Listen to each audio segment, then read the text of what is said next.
شباب. اليوم بإذن الله سنتكلم عن كيفية تحميل برنامج كاميرا رو تعديل الصور على الفوتوشوب. الرابط سيكون أسفل في اسم الفيديو إن شاء الله في الديسكريبشن في الوصف. الآن سنذهب مباشرة إلى الموقع للتحميل.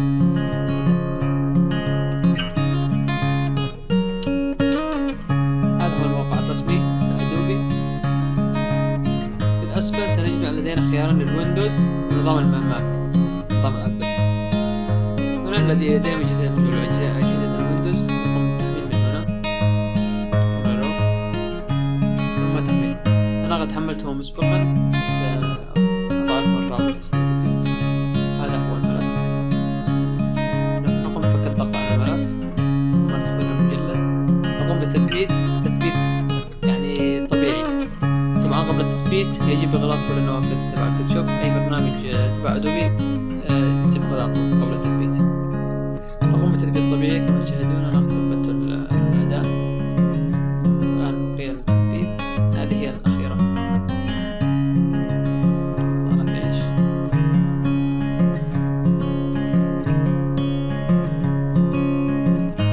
ثم ندخل الآن إلى الفوتوشوب.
لا تنسوا الاعجاب بالفيديو والاشتراك في القناة.